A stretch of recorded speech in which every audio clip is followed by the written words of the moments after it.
La première saison compétitive de 40K est arrivée avec Warzone Lash Moon qui nous donne de nouveaux points, missions, objectifs secondaires et règles à contempler. Ces règles représentent un bouleversement majeur pour le jeu 40K compétitif et pour vous aider à y voir plus clair. Nous allons passer en revue chaque faction et parler de ce qui a changé pour elle et de la façon dont elle pourrait concourir. Aujourd'hui, nous allons parler de l'Adeptus Astartes. Les Space Marines, même si vous retirez les chapitres du supplément original comme les Blood Angel, Space Wolf, Deathwatch et Dark Angel, sont l'une des factions les plus larges du jeu avant la sortie de Warzone Lash Moon. Nous avions vu quelques armées de Space Marines en pleine ascension avec notamment les Mains de Fer, donc les Iron Hands, et les Black Templars qui montraient qu'ils pouvaient être compétitifs dans le haut du spectre, tandis que les Dark Angel, les Space Wolf, les White Scar, les Blood Angel et les Salamanders étaient tous plus ou moins puissants. Cela dit, ce niveau de performance a souvent été soutenu par certaines unités clés, les plus notables étant le Contemptor's Volkit, le cuirassé Redemptor et l'aumônier. Donc l'aumônier c'est l'apothicaire.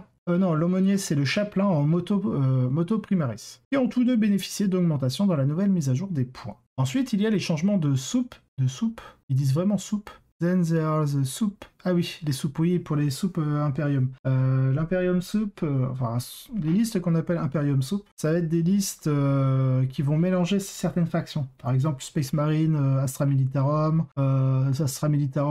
Sœur de Bataille, enfin voilà. Faire un micmac en fait avec différentes factions de l'Imperium. Ensuite, il y a les changements de soupe et de secondaire à prendre en compte. Le fait de ne pouvoir prendre qu'une seule faction secondaire n'affecte réellement que les Dark Angel, qui doublaient parfois les Oaths of Moment et Death on the Wind, ou Stubborn Defiance. Donc oui, autant autrefois on pouvait prendre un objectif secondaire par codex, alors que maintenant on ne peut prendre qu'un seul secondaire de codex, puisqu'on est obligé d'en prendre deux qui sont, on va dire, basiques, donc deux secondaires issus du Chapter Approved. Qui n'appartiennent pas déjà à une faction, parce qu'on a aussi vu dans le nouveau Chapter Approved, il y a pour les codex qui sont encore en V8, ils ont gagné un secondaire, histoire de leur donner un peu plus de chances de scorer que de se baser uniquement sur des objectifs secondaires du Chapter Approved. Alors j'en étais où? Out of Moment et Défiance. Désormais, ils devront en choisir un seul.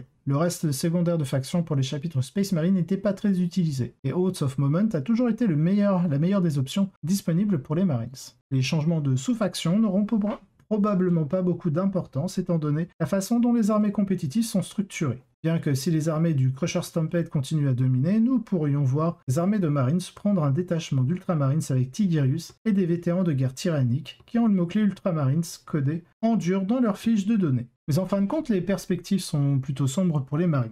La méta est actuellement dominée par les Tau et les Custodes. Ces derniers faisaient tout ce que les Marines veulent faire, mais en mieux. Les armées de Marines les plus importantes ayant été affaiblies par les changements de points clés, les choses n'ont fait qu'empirer. C'est ça. Déjà qu'en fait, le codex Space Marine n'était pas dans le top, on va dire, méta des codex. Au pire, ils étaient... Ouais, au mieux, ils étaient allés à un faible tier 1, vraiment dans la fin du tier 1. Au mieux pour les Black Templars et les Iron Hands à la rigueur, mais là maintenant avec les augmentations de points, c'est fini. On est à un bon tiers 2 au mieux. Alors les changements de points. Les changements de points n'ont pas été tendres pour les Space Marines, qui n'avaient pas besoin de hausse de points, mais qui en ont eu quand même sur 3 de leurs unités les plus importantes. Les chapelains à vélo primaris, donc à moto, on a eu plus 10 points. Les Redemptors, plus 10 points. Plus 10 points sur les Redemptors. Et les Contemptor's Volkit, plus 20 points, ont tous augmenté de façon substantielle. Donc déjà, vu que ces 3 datasheets étaient au moins joués en une fois, donc déjà de base, ça fait plus 40 points. Alors que il n'y avait pas besoin, parce que les seules armées qui étaient viables avec ces unités-là, c'était les Space Marines. À la rigueur, la Death Guard aussi était viable, très viable avec les Contemptor's Volkit. Mais sans ça, la Death Guard, on n'en voit plus. Aussi simple. Obligeant de nombreuses listes à trouver des points qu'elles n'avaient tout simplement pas. Pendant ce temps, les unités qui n'étaient pas utilisées, notamment les Centurions Devastator, moins 15 points, les Storm Speeder, moins 10 points, et les Chars Gladiators, moins 15, ont connu des baisses significatives, bien que seuls les Gladiators aient de bonnes chances de jouer pour le moment. Ce genre de balance interne a une logique Games Workshop particulière. Nous avons vu des changements similaires dans la Garde de la Mort, donc la Death Guard, et les Sista, où les unités trop performantes entre guillemets dans un codex sont réduites et celles qui le sont moins sont améliorées, sans que personne ne réfléchisse vraiment à la chaîne logique complète pour savoir si les deux choses sont équivalentes l'une à l'autre. En ce qui concerne les chapitres spécifiques, les Dark Angels s'en sortent le mieux avec des baisses sur les Chevaliers Noirs de la Ravenwing qui rendent leur pic de puissance gratuit, -5. Les Dark Talons, -15 points, et les Néphilim, -15 points. Ils les encouragent à être utilisés, bien qu'il ne soit pas clair dans quelle mesure cela se produira dans une méta post-tau. Les Space Wolves ont eu une augmentation significative sur le Jump Pack Wolfguard, +2. Ils les ramènent dans la lignée des Vanguards vétérantes après avoir été oubliés la dernière fois. Alors non, ça c'est faux. On n'est pas ramené dans la lignée des Vanguards. On coûte plus cher à équipement équivalent, on est plus cher. Parce que les Vanguards payent leur Jump Pack 1 point, nous on le paye 2. Sachant qu'on n'a pas du tout la capacité combat de squad, donc de pouvoir prendre des packs de 10 et de les split en 5. On ne l'a pas avec nos gardes. Et sachant qu'on n'a pas accès aux Vanguard vétérans en Space Wolf, donc on n'a que nos gardes-loups, ce qui fait que, on les paye plus cher. On peut pas jouer des unités de 10 pour les split en 5, parce que si jamais on est un peu short, et c'est ce qui arrive, hein, on joue toujours en bataillon, ce qui nous permet d'avoir un maximum de personnages pour les 3 QG, et on peut avoir 6 élites, comme l'avant-garde, comme le détachement avant-garde. Et ce qui se passe, c'est qu'on aimerait bien prendre des fois juste un pack de 10 garde-loups qu'on pourrait split en 2x5 une fois en jeu, pour pouvoir avoir un petit slot d'élite disponible en protégeant, je sais pas, genre des Wolfen ou des Scouts, admettons. Bah, on peut pas le faire en fait. Et pourtant, on le paye plus cher. Donc en fait, on n'a pas la flexibilité, et on paye plus cher pour ne pas avoir la flexibilité. Alors qu'un autre chapitre Space Marine pourrait très bien jouer 10 Vanguard vétérans, et les split en 2x5. Et on paye moins cher pour la flexibilité. Et là tu fais ok. Parce que autant avant, certes, on avait été épargné, mais on partait du principe que ok, on n'a pas la flexibilité, donc c'est pour ça qu'on paye pas le petit point supplémentaire sur le jump pack par rapport aux vétérans Vanguard. Ce qui est du coup logique.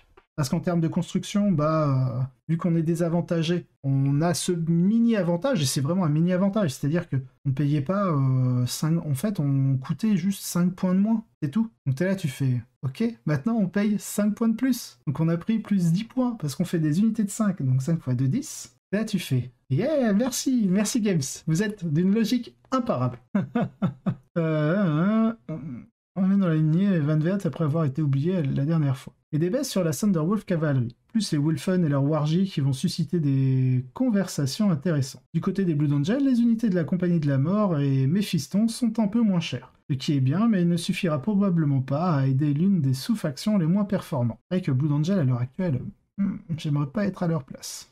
Les missions de Nashmoon sont mitigées. D'un côté, elles n'offrent pas de nouvelles options secondaires aux Space Marines, et les changements apportés aux secondaires existants, ainsi que l'accent mis sur les actions, rendent les choses beaucoup plus difficiles pour les armées d'élite, avec des unités à faible effectif, surtout si l'adversaire n'a qu'à retirer 1 ou 2 Marines d'une escouade de 5 hommes pour les empêcher de marquer un engagement ou de réaliser une action. D'un autre côté, il y a maintenant 6 missions avec des objectifs au centre du champ de bataille, et c'est une excellente nouvelle pour les armées qui utilisent les Oaths of Moment, donc les serments de l'instant, et l'emprise, donc Stranglehold. En particulier les armées de Templiers Noirs qui utilisent des Terminators quasi indestructibles et des vétérans Blendguard soutenus par un apothicaire, c'est-à-dire les Black Templars. On va passer aux spécificités des chapitres. Tout cela revient au fait que les Space Marines ne sont pas une seule armée, mais plutôt 9 ou 10, chacune avec des forces différentes. Nous allons pas les couvrir tous en profondeur ici, mais nous allons offrir quelques réflexions sur la façon dont chacun jouera et devra s'adapter au nouvel environnement. Donc Inès nous parle des Iron Hands. Les builds successeurs Iron Hands ont été assez populaires vers la fin du Chapter Approve 2021 et je ne vois aucune raison pour que cela change dans le nouveau paquet. Les Redemptors et les Contemptors ont augmenté en points, mais les Iron Hands leur apportent tellement de buffs, en particulier la marche des anciens pour les Contemptors. Donc la marche des anciens, pour rappel, ça vous permet de faire passer un Dreadnought en personnage. Et vu que le Contemptors est un Dreadnought de 9 PV ou moins, il est sujet à la règle d'attention messire, le Lock Sir.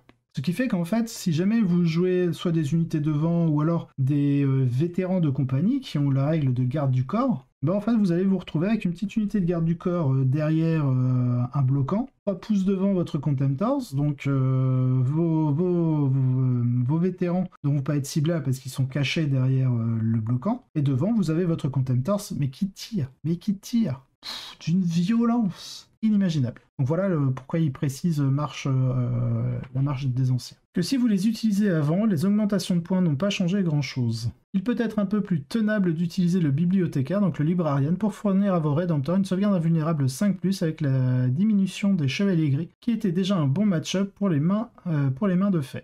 si on joue, alors ça c'est très bien parce que quand on joue Iron Hands pur, on a une Feel No Pain à 6. Ce qui fait que si derrière vous rajoutez une invulnérable à 5, bah ça commence à faire quelque chose d'assez intéressant, sachant que ce sont des Dreadnoughts, donc vous avez moins 1 dégât. Ils ont 13 PV de mémoire, donc 13 PV avec une Feel No Pain à 6+. C'est comme si vous aviez 2 points de vie supplémentaires, donc vous êtes à 15 points de vie. Et avec l'invulnérable à 5+, bah, vous réaugmentez de 1 tiers. Donc 3 x 4, 12, donc 12 et 4, 16, équivalent 16 points de vie. Grosso merdo, vous rajoutez un sixième de votre Feel No Pain, donc ça vous fait 2, donc 16, 17, 18. C'est comme si votre Dreadnought, on va dire, d'un point de vue statistique contre des armes à dégâts 1, comme si vous aviez 18 points de vie. Donc c'est plutôt fort, plutôt fort. Et si en plus derrière vous ajoutez le pouvoir psychique, parce que vous allez mettre l'invulnérable à 5+, donc c'est-à-dire la forteresse psychique, derrière vous prenez la fureur des anciens, bah, vous pouvez donner un plus 1 endurance. Enfin, plus 1 force, plus 1 endurance, plus une attaque sur un de vos Redemptors. Donc là, quand le Redemptor commence à être rendu 8, bah, ça fait pallier beaucoup d'armes à force 8,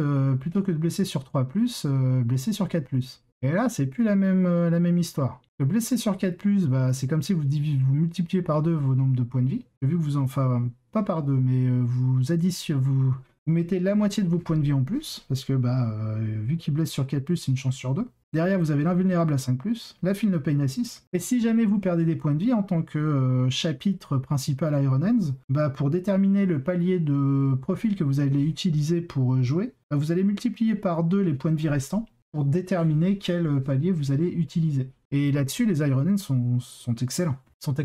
Alors, les Iron Hands sont également très bien placés pour utiliser les diminutions de points de véhicule, car la fureur calculée plus les maîtres artisans permettent à des véhicules comme le Gladiator et le Storm Speeder d'avoir des dégâts inégalés par rapport aux autres chapitres de Marines, tandis que la pierre de fer, donc l'Iron Stone, peut maintenir un véhicule unique important. En tant qu'armée qui aime abuser des serments de l'instant, l'augmentation des objectifs centraux aide aussi les Iron Hands à décoller, et je ne m'attends pas à les voir faire beaucoup moins bien qu'avant grâce à ces changements. À l'heure actuelle, on voit pas du tout d'Iron Hands dans les tops. Pour ce qui est des Dark Angels, boire un petit coup. Mes chers Dark Angel ont été assez durement touchés par ce changement. Du simple fait de ne pouvoir choisir qu'un seul secondaire dans nos codex, les joueurs compétitifs ont utilisé Oaths of Moment, ainsi que Stubborn Defiance comme secondaire, et leur style de jeu va devoir changer un peu. Pour l'instant, nos forces ont été très lourdes dans le domaine des Terminators et ont maintenu leur présence en milieu de tableau. Ce que je vois changer, ce ne sont pas les serments de nos choix secondaires, mais la défiance obstinée. C'est Stubborn Défiance. Les serments de l'instant fournissent à nos forces une garantie de 15 points. Si l'on compare cela à Défiance obstinée, qui est un peu plus difficile, il n'y a pas à hésiter. Nous voyons des moyens de désactiver l'objectif sécurisé ou des armées qui utilisent des unités pour défier nos objectifs nationaux uniquement pour remettre à zéro le compteur d'objectifs sécurisés. Alors oui, les Dark Angels peuvent jouer donc un gros paquet de Terminators. Vu que les Terminators sont forcément des swings, donc ils ont une transhumane de base, donc on ne peut les blesser que sur 4+, et ils sont super OP. Si derrière vous jouez un porteur de bannière, un ancien, vous pouvez lui mettre la relique qui permet en fait de cibler une unité base de mémoire, et celle-ci subira moins 1 dégât. Donc vous voyez, vous avez des Terminators qui sont minimum sous un vue à 5+. Bon, si vous les prenez en bouclier, vous êtes sur une vue à 4. Derrière, vous pouvez être blessé que sur 4+, vous avez moins 1 dégât. Il suffit que vous preniez un apothicaire derrière pour avoir une Feel No Pain à 6, et pour pouvoir être ressuscité et soigné. J'ai envie de dire, il n'y a pas photo. Faut au moins jouer un gros pack de Terminator, comme ça quand vous tombez sur des scénarios à 5 objectifs, avec un objectif au milieu, et que vous utilisez Serment de l'instant, bah vous mettez votre gros pack intuable de Terminator au milieu, et bravo Simone. Sachant qu'en plus, si vous jouez un psycheur derrière, bah vous pouvez avoir dans la discipline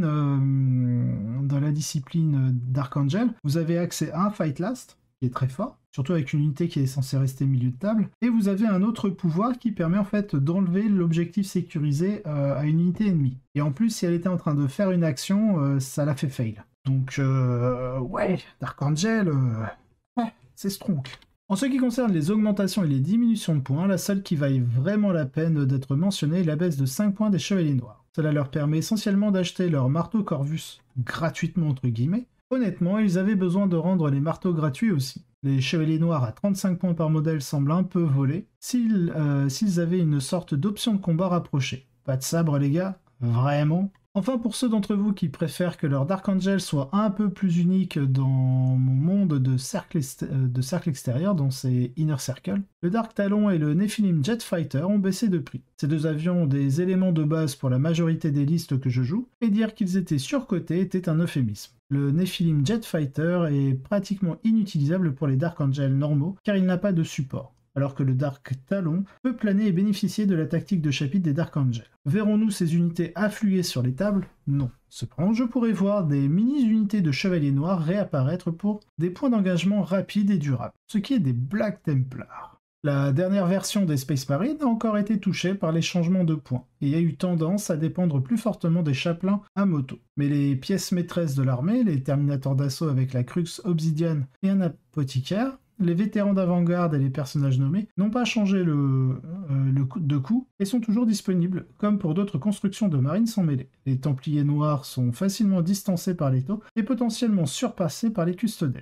Et même si le temps que les armées passent à se battre au milieu de la table va augmenter, cela ne profitera pas autant aux Templiers qu'on pourrait le penser. La perte des Rédempteurs comme soutien à distance fait mal. Cela dit, de toutes les armées de Marines, les Templiers Noirs sont probablement les mieux placés pour faire face à certains des changements, car ils disposent du livre le plus récent. Ils ont certainement connu le plus grand succès initial dans la méta Nashmund. Ce qui est des Space Wolf. Junk, alors qu'est-ce qu'il va dire? Là, je vais être très critique. Les loups ont probablement été l'une des armées les plus durement touchées par les changements de points, alors qu'ils ont essentiellement évolué latéralement sur la règle du secondaire unique par codex, je dis de côté, parce que c'est en fait une amélioration furtive pour la plupart des joueurs de loups, car cela les empêche de choisir l'un des horribles secondaires du livre des loups, faites simple, sermon de l'instant. Les changements apportés aux missions m'inquiètent honnêtement en tant que joueur Space Wolf. Les nouvelles missions sont plus dynamiques et vous obligent à être sur la table et faire des actions et à tuer des unités sur les objectifs pour dominer la table et ensuite maintenir cet avantage pendant plus de tours que vous n'en aviez besoin auparavant. Les loups s'épanouissaient en projetant une menace, en intimidant les gens pour qu'ils n'atteignent pas leurs objectifs et en dominant le plateau au début, puis en tenant bon en fin de partie. Moins de points par tour pour tenir les primaires signifie que vous êtes susceptible de marquer moins de points primaires par partie en moyenne. Cela signifie que les choses devront changer pour être compétitives dans ce nouveau monde. Pour l'instant, je suis entièrement d'accord. Du point de vue de la construction de l'armée, les loups s'appuient sur les Rédempteurs, l'aumônier, donc le chapelain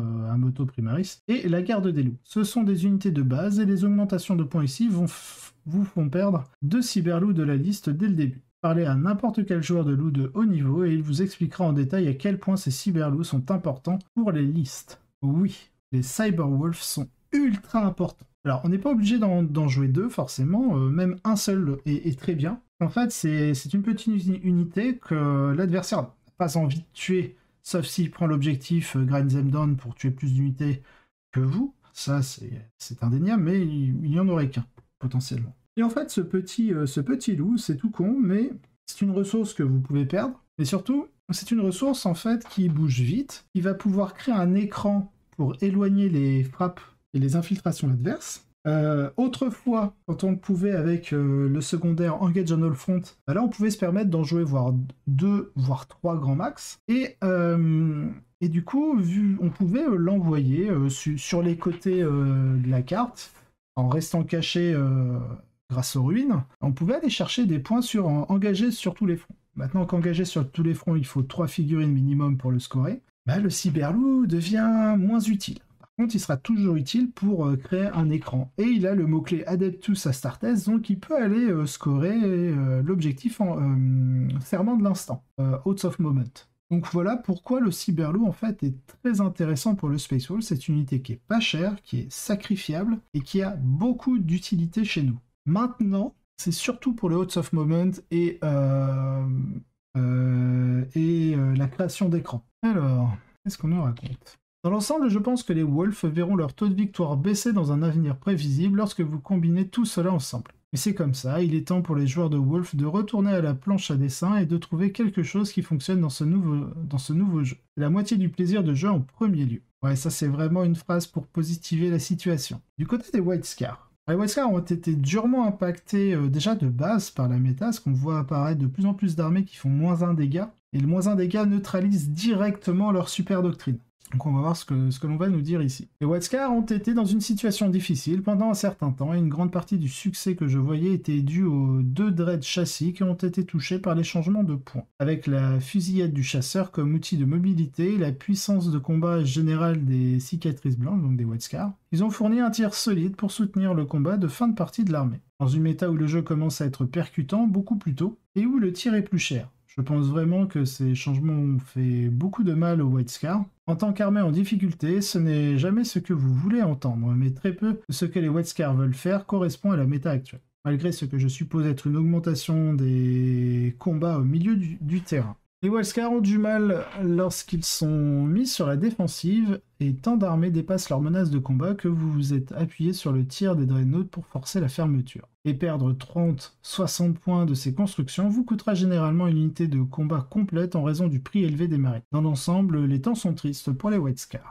En fin de compte, les changements de points n'affectent pas autant la Deathwatch que d'autres chapitres de Marines, car les récentes armées de Deathwatch ont commencé à se concentrer davantage sur l'armée de renom Kill Team Strike Force, qui ne prend pas de Dreadnought et peut ne compter qu'un seul chaplain primaris à vélo, donc à moto. Les constructions de la faction à base de Redemptor devront cependant être repensées, car elles perdent trop de points dans une armée qui s'efforce déjà d'obtenir autant de figurines que possible avec les points dont elle dispose. Mais trouver 10 points pour un chaplain à vélo, c'est tout à fait faisable. Le problème, comme pour la plupart de ces cartes, est que les Marines ne sont pas assez bons pour s'imposer dans la méta actuelle. Deathwatch c'est extrêmement fort dans une méta d'équipe. En fait, vu que vous allez retrouver du Tyrannide, enfin des armées adverses qui peuvent jouer des unités avec des grosses endurances, comme par exemple le Drukhari s'il joue avec des Talos et des grotesques, le Tyrannide, qu'est-ce qu'on a d'autre, les Death Guard, tout simplement, hein, la Death Guard qui arrive à avoir de grosses endurances. Hein. C'est là où la Deathwatch va pouvoir un peu trouver,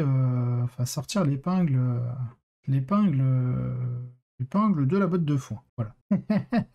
Bon allez, on va construire quelques listes. Ceci étant dit, examinons quelques listes de l'Adeptus Astartes qui ont connu du succès depuis le changement de Nashmoon. Bien sûr, un véritable succès au niveau GT dans une méta dominée par les Tau et les Custodes est un peu trop demandé pour le moment. Mais il y a quand même eu quelques listes qui sont presque arrivées et qui sont susceptibles de mener un combat respectable lorsqu'elles sont bien jouées. Donc en Deathwatch, on va nous parler de Michael Costello. Michael Costello a terminé cette liste 6 victoires, une défaite lors du Breachhead Brawl 2022. Elle est basée sur la Kill Team Strike Force Army of Renom, donc l'armée de renom Kill Team Strike Force, et constitue la dernière itération de la liste de Mike. La liste comprend 3 grandes et méchantes équipes de Proteus comme noyau, puis une équipe d'Aquilaine Dominator à forte teneur en Daka pour détruire les choses comme les méchants Crusher Stampede. Et une nouvelle équipe de Spectrus qui ajoute un peu de flexibilité et un potentiel de charge au premier tour lorsqu'on a affaire à des armées de tir super mortelles comme les Tau. Alors, donc du coup on a un capitaine à moto, donc on joue un bataillon, hein, on a un capitaine à moto, le Dominus Aegis de mémoire c'est l'invulnérable à 5+, en aura,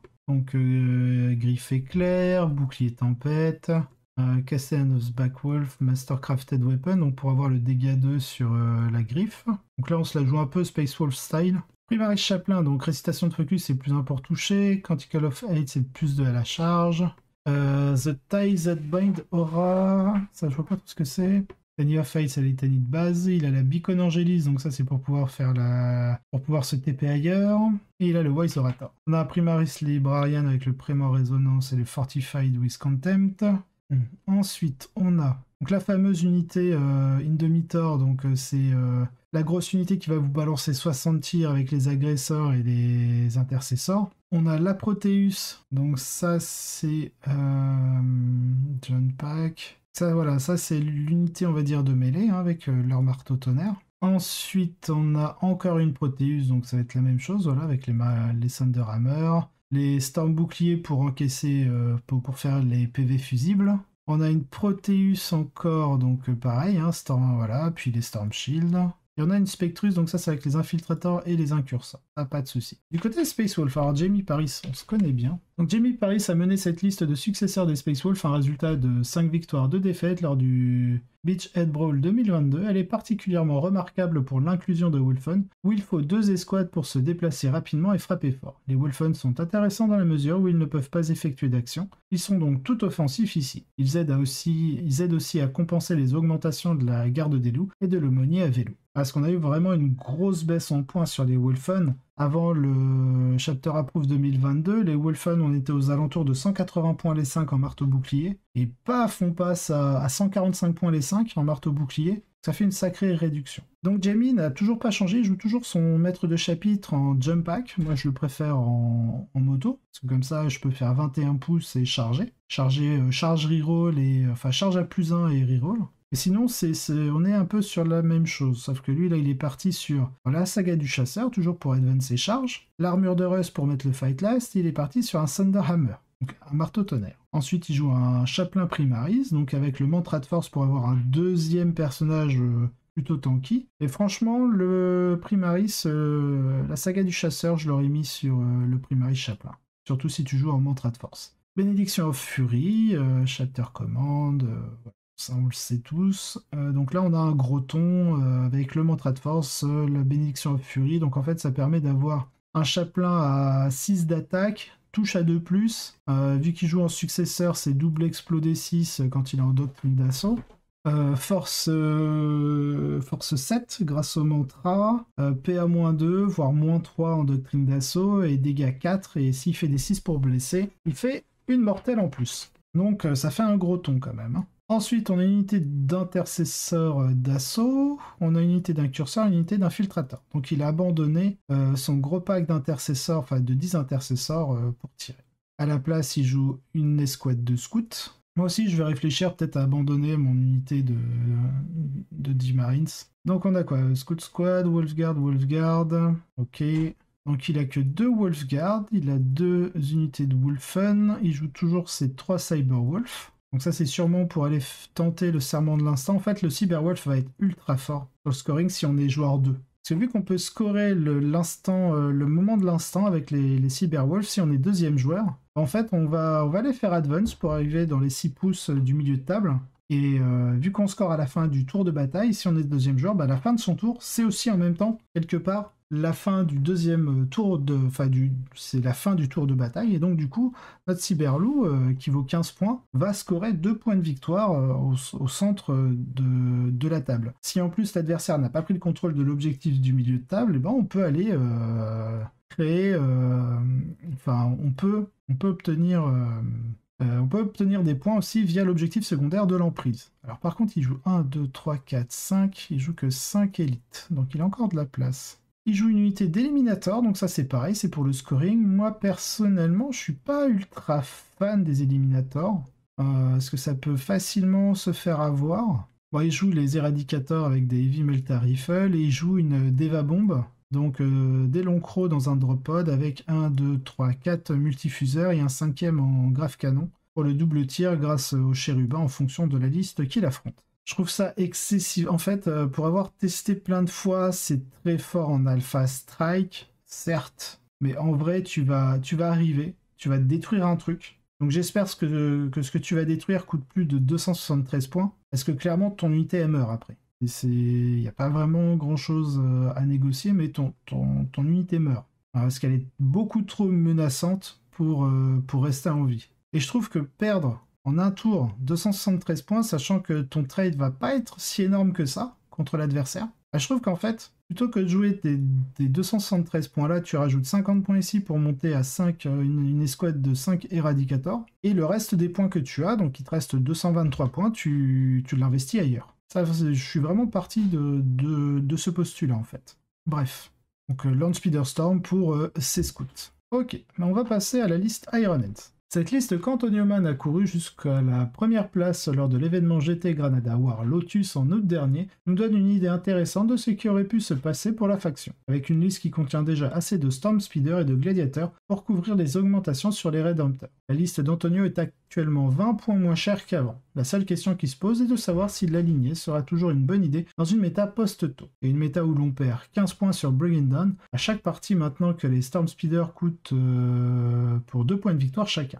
C'est vrai que maintenant, faut à partir de 10 points de vie, on vaut 2 points de victoire, ça nerf pas mal d'unités en soi. Alors donc du coup là on a une liste avec un détachement Vanguard, on est en Iron Hands classique. Donc on a 2 Primaris Tech Marine, donc il y en a un qui doit être amélioré. Non même pas, ils sont même pas améliorés. On a l'Ironstone ici, le Target Protocol entrée de seigneur de guerre, qui permet de fournir une reroll pour toucher, une reroll pour blesser, une reroll de la détermination des dégâts. Là, on a le Tempered Helm pour récupérer des points de commandement. On joue 2 Dreadnought Léviathan avec les double Volkit, les 3 Hunter Missiles et le 2 double Storm Canon arrêt. On a 1, 2, 3 Dreadnought Redemptor, donc avec le Macroplasma Incinerator et l'Icarus Pod. On a le Storm Speeder Hammer Strike, on en a 2 même. Et on a 2 Gladiators, mais un Reaper et un Valiant. Cette liste met l'accent sur les véhicules des Iron Hands qui produisent des dégâts considérables et s'appuie sur les tech marines pour améliorer la compétence balistique et rester en vie. Elle oblige à prendre des décisions de ciblage difficiles en début de partie que les adversaires finissent souvent par regretter. La grande question ici est de savoir si la liste, ou même un facsimilé, peut résister à la tempête anti-véhicule des taux. Ou si, même avec une réduction nette de points, la liste est plus qu'une nouveauté unique, attendant d'être tirée de la table par les Hammerheads. Pour moi, ça n'encaisse absolument pas le taux. Le taux, il va te démonter à coups de fusil à plasma, de Hammerhead ou de broadside. Là, pour moi, c'est pas vraiment intéressant. Côté Black Templar, cette liste que Kai Virkus a mené 4-1 à l'événement Gimbot en Allemagne remplace le chapelain à moto par un chapelain à pied, mais garde un Redemptor en soutien. La liste combine les Templiers vicieux en mêlée avec une grosse escouade de Terminators d'assaut, de vétérans d'avant-garde, de Vanguard vétérans et de croisés Primaris, et des personnages puissants menant la charge. Donc on a Grimaldus, la classique avec la Philnopena 5, on a Elbrecht, normal, on a le Chapelain Primaris à pied avec la charge à +2, le Rite of War pour donner le super épée, le Crusader Helm, ça je sais plus ce que ça fait. Et c'est le Seigneur de guerre. Il l'a pas upgrade, non, parce qu'il a déjà Grimaldus, donc il peut pas l'upgrade. On a une unité d'incursion, une unité d'incursor, on a 2 unités d'incursor, du coup, une unité de Primaris Crusader, ok, avec la Sword of Judgment. On a un apothicaire pour ressusciter des gens, un seul Redemptor, une unité donc de Terminator, et on joue combien 6, 7 Terminator, on dirait. Unité de Vanguard vétéran, on a combien 3, 4, 5, 8, 9, 10. Ok, on a 10 Vanguard vétéran.